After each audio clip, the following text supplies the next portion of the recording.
Hey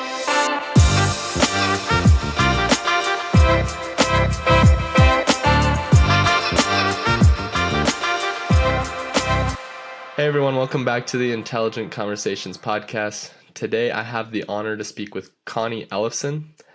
Connie is an engineer, professional organizer, and author. She inspires people to clear the space and declutter their lives. So Connie, thank you for coming on today. I'm glad we were able to get you on. Yes, thank you so much, Josh. I like to start with this question and kind of, introduce you to the audience, but let's take it. What kind of motivated you? What kind of got you interested in engineering? Because that's where you started, if I'm correct. Please correct me if I'm wrong. But yeah, what got you into that? It's not very noble. But when I got my degree, women's lib days were really big. So I thought maybe I should do something. I should do a man's job, so I could do it. And it's always been fun to be able to say I'm an engineer. So there's a couple things I like about it. I love maps and I love geometry, so I get to do that. And it's given me lots of flexibility, but it's not my favorite. I started as an art major, and many years later, I'm wondering, what if I just stuck with that? I wasn't sure how I'd make a living. And back when I went to college, this was a chance to make a living with a 4-year degree. So that's kind of how I went. No, I think that's cool. Engineering is definitely, it is noble. I think we need engineers and things like that. So what kind of did you do, like, after you graduated? What were you kind of, what field did you kind of get into? I went into, it's called land development almost immediately. And people don't realize that everything that we use in the world gets engineered. So like even the streets, they have to be a certain slope, and so you don't end up with big bumps in the road as you're driving down. You have a smooth transition to everything. So I do grading plans and drainage. That's the main thing, what I do, utility plans. So all the stuff that you don't really see that's kind of in the background, the pipes underground and how they connect together and don't run into each other, hopefully. So that's cool. So you kind of build like the infrastructure of cities and... Yeah, it's the infrastructure, the civic part. It's the part outside the building. So every once in a while, a client will say, well, what am I going to do about this wall and blah, blah, blah. And I'm like, 5 feet out of the building, that's where I start. Don't ask me anything about the building. That's structural engineers or somebody else. So I don't do windows. That's cool. I think a lot of people don't even realize that there's multiple paths like in engineering. And engineering's it's difficult. I mean, I don't know, but I've talked with people that go into that or in school currently for that. It's not easy. No, it's not an easy job. So it's good we have people like you to do that. So what kind of helped you switch to now you're like a professional organizer, and you wrote a book, correct, about organizing your lives and decluttering? What kind of shifted you from that to there? Well, it's kind of in the back door, like around after 9/11, the kind of work that I do, it tends to be pretty boom and bust, and it goes with the construction, like the home building cycle. If it goes down, then my workload goes down. So I had been laid off 4 times in 6 years because of markets that somebody'd say, we're going to build all these drugstores or whatever in Denver, and then they decide to go somewhere else or not even do it. So then I lost one job that way. So after 4 of those, I said, might be time for a new career. I realized that I enjoyed organizing my desk better than the work. So I thought maybe professional engineering might be fun. And then I had already written 3 other books on different subjects. And I was also a recovering organizing book junkie. Like I'd buy all the new books, I'd try this stuff, and then I'd get to the 90% mark, and then I'd stop. I'd never go all the way with my organizing the house or whatever. So I finally dawned on me that there might be something else going on than just the perfect method. So that's what led me to come up with my idea for this book, which covers not just your stuff clutter, but also your emotional clutter and the emotional clutter and physical body clutter. So I tried to make it holistic or, well-rounded, and it's been fascinating. There's that, what's that one book? I'm sure you've probably read it where they say to like look at something and if it doesn't bring you happiness, get rid of it. Yeah. And that's like a form of decluttering. Life-changing magic of tidying up. That's the most famous organizing book, and it's sold millions of copies. That's another thing that inspired me. But again, even though it's a wonderful book, it's mostly about a method of decluttering, whereas my book covers a lot more than just a particular way to declutter. I think that's interesting. I think that, especially right, like that is important, right, to keep your space clean. I'm really big on like when you're establishing habits, right, in your life, your environment, I think, is the number one thing, but also you have to have your mind right as well. So I kind of want to ask this, how would you kind of help organize, I guess, their mind? What would be the way you do that?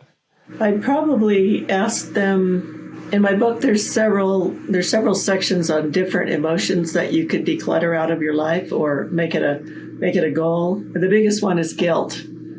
We all feel guilty about how did my house get to this point, or why is my office such a mess, and how can I let it be this way? And so all that stuff it just holds you back from anything else that you'd want to do, including organizing your space. So if you can just set that aside for the moment, decide I'll be guilty tomorrow or whatever, it's a kind of a self journey.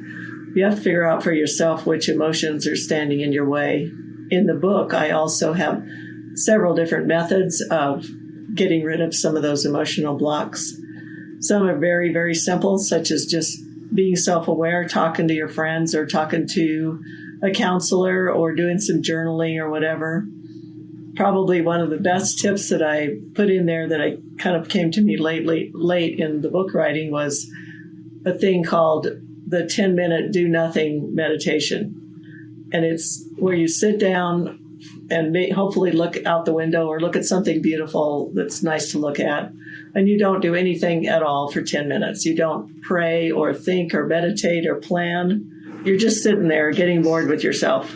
And you'll get the most amazing ideas that'll show up in your head. It's kind of like your higher self saying, don't forget to get on the podcast, or I didn't do that this morning. Anyway, it's a process, and I've done there's energy healing techniques that are super easy to use, and you can do them yourself. The one I recommend most to people is called tapping, or emotional freedom technique, and it's pretty famous. I don't know if you've heard of it, but there's tons of videos on the internet for how to do it.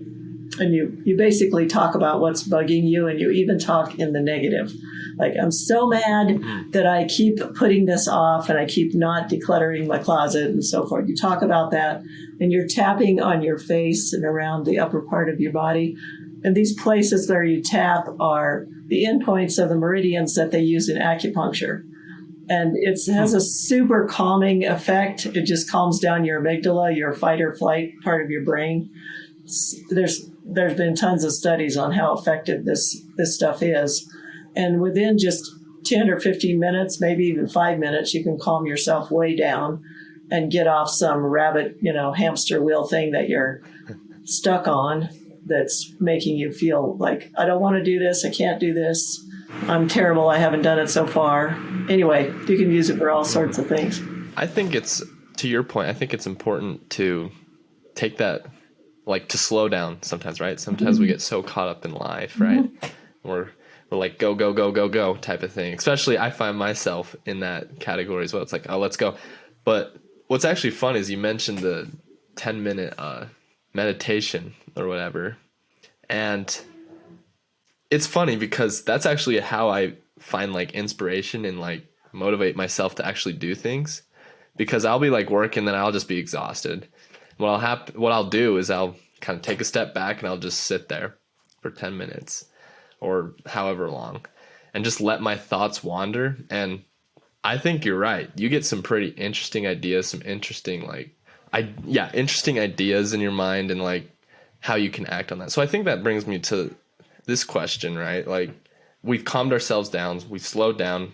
How do we actually take that step to act and, do what we need to do? Like, whether it's organizing, our physical space, our emotional state, or mental, whatever it may be? Well, the biggest step to get there, I mean, ultimately the goal is to have an organized space that works for you. So what I and a lot of organizers do is they'll have you come up with a dream for how you'd like to spend your time in your office or your home. Basically, because how you spend your time is how you spend your life. So for me, my favorite dream location or dream home is a well-stocked vacation condo. It's beautiful. It's got all the basics that you need for daily life, but there's no clutter. There might be some nice decor, but all the junk is out there. So if you hold that up for yourself as a dream, something to work towards, that's a lot better than just, oh man, I got to get this cleared out because somebody told me I have to, and it'll be better, and I don't really want to. I really don't want to. But if you're working towards a favorite dream, like I want to have the house like Army barracks minimalism, so I can spend my time going out doing adventures. I can go hiking or hang gliding or whatever I like to do, and not have to worry about the house needing attention. Or maybe you just want to have a cozy space. Maybe your home buddy, you like to spend time at home and just have wonderful surroundings. So putting that dream out in front of you is a lot more compelling than just, I got to do this because somebody told me I need to, or it's driving me crazy. I know I have to, but I don't really want to. So why do people like hold on to stuff then, right? If they have that dream, what kind of holds them back, I guess? Why do they go ahead and hold on to those things even though it may be holding them back? There's so many different reasons, and each person has a different reason. But one of the physiological things is that our brain has a little trigger inside of it that says, once I put my hands on this item, it's mine, and I don't want to let go of it. True. So that's why some really smart retailers like Apple and so forth, they let you get hands-on with those computers and really get in there and start, playing with them. Because as soon as you do that, then you're like, I got to have it. It's mine, and I'm not going to let it go. So they say that there's even a small reaction in your brain that's like a minor cut or a burn, a minor burn. It's painful, a paper cut, something that's like, oh, it really hurts to let go of that. So that's the start of it. And that's why me and most organizers recommend starting with something super easy to declutter that you don't have a real emotional connection to. Everybody keeps lots of stuff that somebody gave me that gift, and if I give it away, they'll be mad. Or what if I forget about them because I don't have that item in front of me anymore? Which doesn't happen. You're not going to forget about them, number one. And I did have one thing where I kept a hold of a little doodad that somebody had given me years earlier because I was afraid she'd see I didn't have it anymore and be mad at me. And when I mentioned it to her, she didn't even remember that she'd given it to me. So it's really all in our own heads why we keep a hold of things.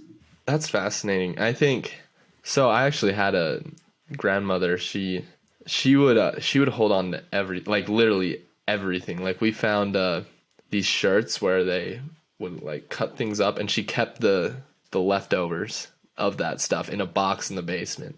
So then when she passed or whatever, we when we went to clean it out, we're like, oh my goodness, like there was so much stuff, and it's just a burden, right? To get like, do we get rid of this? Some of it was easy. It was like, yeah, why did we keep this? But I think you're right. I think every person's different of why they hold on to things. So my parents think that the reason why she held on to that stuff was because she grew up during the Depression era. So it's like they didn't have a lot of stuff. So it's like, oh, we need to keep it. Like we need to use every possible use for this. But then, right, as time went on and times got better, it was like, oh, look, like you don't need to hold on to it. But they still had that mindset, right, of like, we need to hold on to this stuff. If you think about it, a lot of stuff and terrible things that happen nowadays, they don't last terribly long. I mean, the pandemic was kind of long, but the Depression went on for 5 years. So if you can imagine being in the mindset for 5 years, I may literally never be able to afford this again. That makes it, and it just goes on and on and on. that it's understandable that people would hold on to things, because if you think you can never afford it again, you're probably wise to keep it.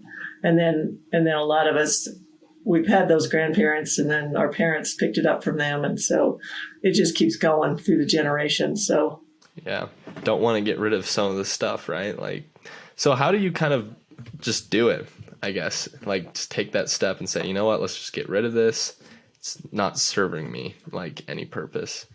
Well, it's nice to find a motivation for clearing things out that speaks to you and inspires you. Like for me, I'm really big about conservation of energy and water and stuff like that. Mm-hmm. So if I think about an item that it's kind of a nice item, but I literally never use it, I think all the energy that went into producing that item is stuck because it's sitting there and nobody's using it. So if I donate it and someone else gets some use out of it, then the energy is reborn. And that makes me feel good to know that it's being put to use by someone else, even if I'm not. So that's an inspiration for me. And then other people may have something completely different that inspires them. So I have a whole list of those in my book too. Wow. That I think that's so cool. I think that, right, a lot of people, they hold on to that stuff, and what ends up happening, right? Like they don't want to get rid of it and stuff. And I like the point you made with energy, I think, right? Because oftentimes we think of energy like, oh, put gas in a car and it goes forward, right? But we don't really think about, the production of, goods, services, right? And if we don't use it, then to your point, right, donate it, cancel that subscription.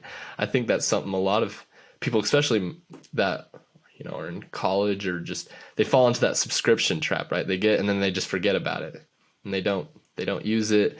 And I'm like, especially gym memberships, that's how they're structured, right? Like you go buy a gym membership and there's a reason why they make a lot of money. It's because not too many people use them. Exactly. It's just, to your point, it's wasted energy. And well, we didn't mention the name of my book, Clear the Space, Feel the Rush, and that the energy that's released when you declutter is as important as the space.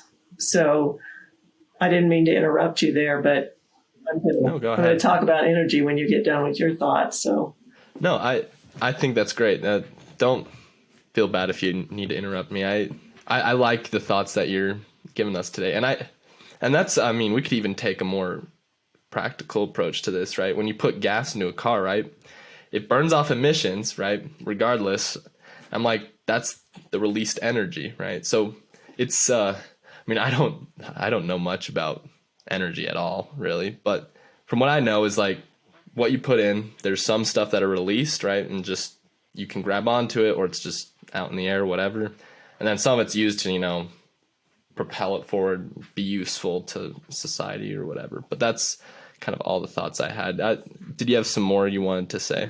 Well, there's the energy of going to the store and buying the thing and then taking it to donate. So if you can talk yourself into not buying it in the first place, that's the ultimate in decluttering. But and I realized that at the very end of writing this book, and it took a really long time because my engineering work did start accelerating again. I stopped getting jobs, and then I started doing consulting. So now I have lots of engineering and not as much organizing. But so it took me a long time to write it because I was so busy getting back with engineering. So I realized that you feel that exhilaration or tingle when you declutter an area. Mm-hmm. You look into it and you say, so it feels so good. That's endorphins. Yes. That's the same chemicals that go through your body when you feel happy. And also when you have, say you eat some spicy food and your brain thinks, he's getting burned. So your brain sends out some pain-killing chemicals and you feel better. If you minutes later, you're like, dang, that's some good chili. You just feel really good, right? So that's endorphins. And then I realized that when you go exercise for half an hour, whether you walk or run or something, that's pretty famous for endorphins are released. That's why some people get addicted to exercise. But it feels good. And then when you have an emotional release, that's the biggest rush of all. It's like even something super simple, like you're very, very upset about something and you have a cry, a good cry or even a little cry, and then you feel better a few minutes later. It's the same release. So it's all of a sudden I said, oh my goodness, the rush is just as important as anything else, because the rush can improve your immune system. Endorphins, being happy, blah, blah, blah. It was all triggered by something that I read in a book by Dr. Joe Dispenza. His book is called Becoming Supernatural, and that's uncommon. The common people doing uncommon things. That's similar to the subtitle. Anyway, he had a conference several years ago. We had 120 people that were going to be there for 4 days, and they agreed to his experiment, which was he tested them with a cheek swab at the beginning of this 4 days for immunoglobulin A, which is a chemical, a protein that shows just how strong your immune system is right now. And then he asked each of them to spend 10 minutes 3 times a day being happy or putting themselves in a high vibrational emotional state, which is like happiness, joy, love, gratitude. And then he tested them at the end of the 4 days, and their immunoglobulin A had gone up an average of 50%. And so he said, this is from 30 minutes a day of being happy. And it's way stronger than any flu shot or vitamin C or anything else like that you might bring in from the outside. And it's all in your body, and it's actually under your control. So that, to me, that was pretty exciting. And then I put that together with feng shui. They say that there's stuck energy in when you're crowded closet, it's all like, and when you release it, you get that energy too. You get it, it goes through you and you feel better. So I'm like, decluttering can improve your health in this way as well as so many others. But that's pretty exciting, especially with people being worried about their health so much as they have the past few years. But yeah, there's lots of stuff you can do on your own that doesn't cost any money and doesn't have any side effects. I didn't know that. That's wow. It's almost like that sense of like, as human beings, we need to accomplish things, right? Like as we do something, right, and when we finish that task, it's rewarding, right? And you get that rush of endorphins. It's like, oh, let's go. But I would even say it motivates you to do more, right? Like it's like, well, I did this. Let's go again. Let's try this now. And you just keep going and you keep going down that path. I can't remember off the top of my head, but there was a guy that retired from the Navy SEALs, and he said that the first thing, it wasn't like go work out. It wasn't any of those things that like all these other people are telling. He's like, the first thing you got to do is make your bed, because it just gives you that slight rush of like a sense of accomplishment of like, hey, like we did that, and like good job. And it makes your room look nice. And it, yeah, I think it's important to always start small. Like some people have these big dreams, right, for themselves, like what they want to accomplish that day. And like sometimes you need to start small and build up that, the things that you're accomplishing that day. So then by the end of the day, you're like, man, I did all that. Like that is crazy. Like it's an interesting thing. So I want to ask this: what would you say is just the best habit or something that people can start today that could help, get those endorphins, that sense of accomplishment, help declutter their lives? What would be that kind of that first habit or first thing they can do? Some of the stuff I've talked about, like doing the tapping or learning about it, or as you say, my mom used to say, get up, make your bed, you're ready for the day.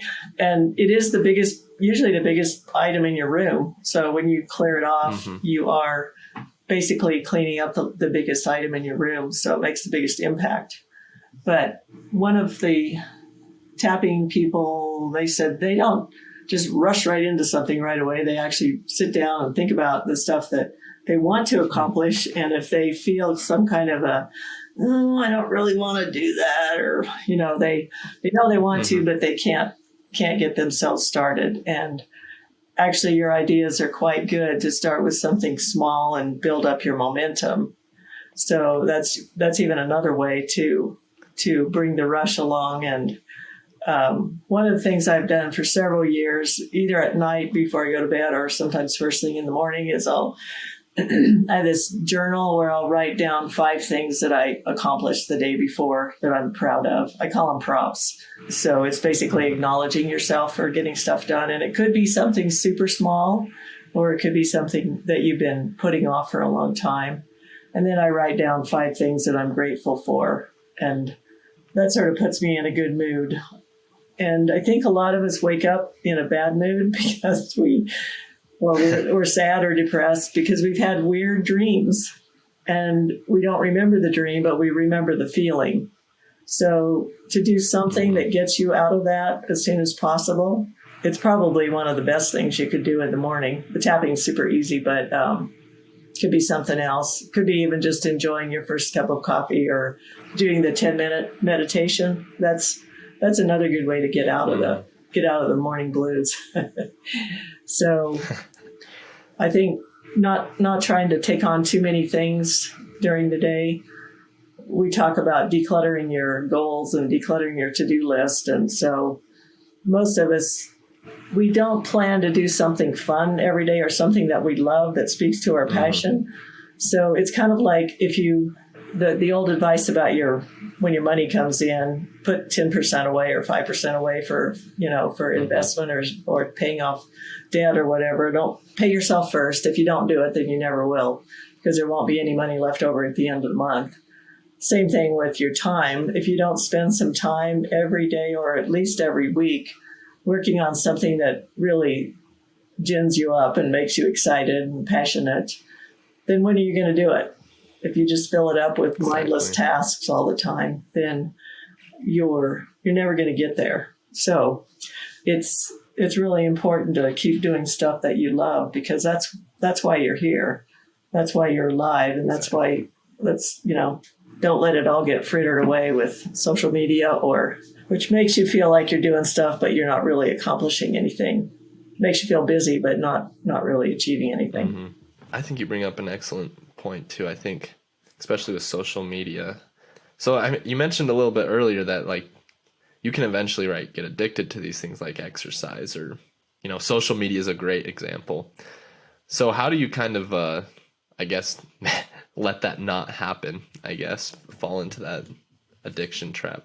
I mean, there's nothing wrong with being addicted to exercise, because it's one of the best. It's true. One of the best ways to increase your health and the longevity of your life is exercise some every day. So I just made that as a kind of a joke, but most people don't exercise to that extent where they're spending all their time on it.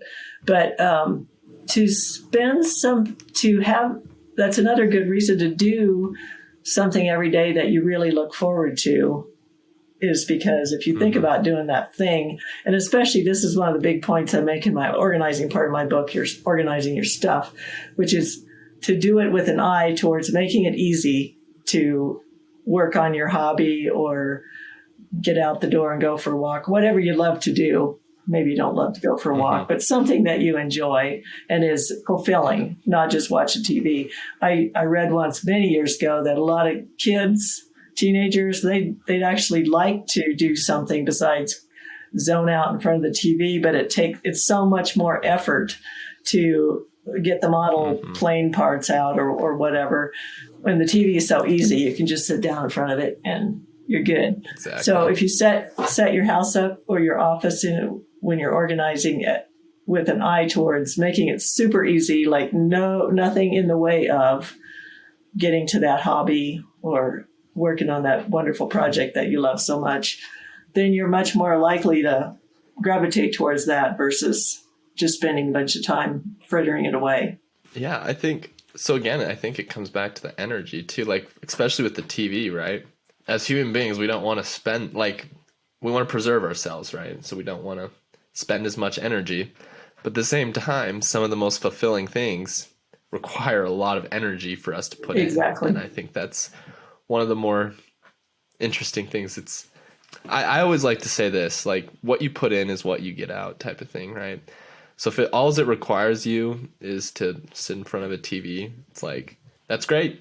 You'll learn things, right? I don't view anyone like you can go ahead and do that. I'm not going to judge you or anything, but it's like, and especially those people know a lot about like TV shows, how to like like you talk to those people, and I'm like, you know a lot, but it's just like that's where you're spending your energy, and I'm spending my energy somewhere else, and someone else may want it, some people don't, right? And that's just how life works, and it's interesting. Well, I don't have a TV, so Oh wow, so that kind of good for you. helps me cut it off. But even when I do watch, like sometimes I'll watch movies. I have a subscription to watch movies, but so I'll do that once a week or whatever. Maybe Friday or Saturday night I'll watch a movie. But there's so many more interesting things that I do in my life.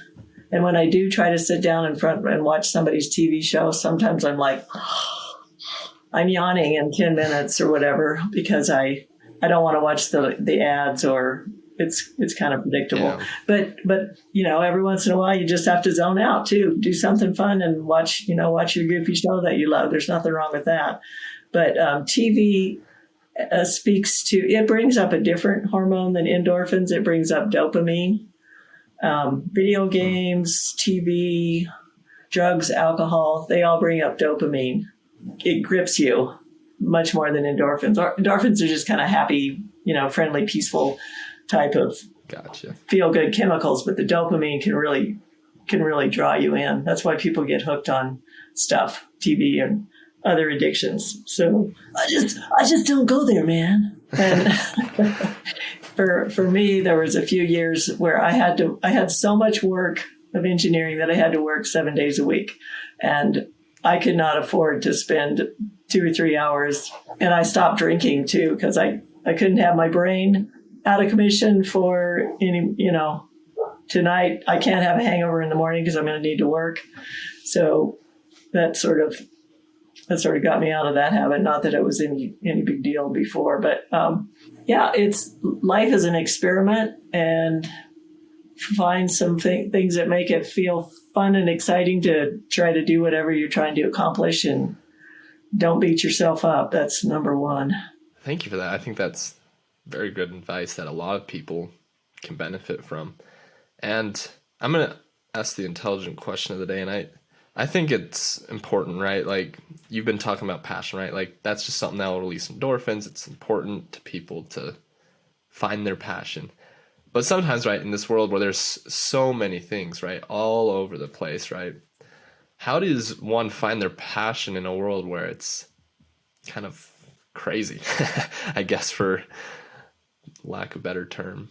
For sure. I heard something interesting in a book I was reading called 4,000 Weeks, and it's called Time Management for Mortals. We all act like we have way more time to live than we do.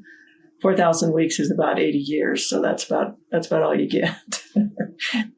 Unless you might live a little bit longer, 20 more years or whatever. But so there was a quote that was attributed to Warren Buffett. It may or may not be true. Mm-hmm. He said, sit down and make a list of your 25 goals that you'd like to achieve, or your 25 most favorite activities or whatever. And then you narrow it down to your top 5. And then you get rid of all those other 20. And you just focus on those 5 things. And if you do that, you'll actually accomplish more, because you're not thinking, well, that other project was kind of interesting. I wonder if I should make a step forward on that one while I'm working on this more important one. Mm-hmm. That just wastes a lot of your time and your energy, like you said, your emotional, mental energy. That's a real thing. So you have to preserve that every day and not get too far behind. But the things that you really love, your passions, they'll speak to you every single time. They'll be like, oh yeah, you'll always get hooked in by them. So look at those things and try to make some progress on one of those every day, or maybe several of them. But if you narrow it down to the things that you absolutely love, I actually enjoy organizing. So that's cool. I had a kind of a funny story to tell on myself. I was busy trying to finish this book, and I had this hall closet that used to be organized, and then it just kind of disintegrated. for an entire year, I left it that way because I'm like, I don't have time to spend on that. It's going to turn into this huge project. Then I'll have a big mess before I get it all back together. Mm-hmm. So finally, I got the manuscript done and the book published. And I'm like, okay, I'm going to treat myself. I'm going to clean out this closet. It took me an hour and 22 minutes. And I said, do you know how many times in the past year I've watched a movie that was longer than that? Because I was so sure this project was going to take so long.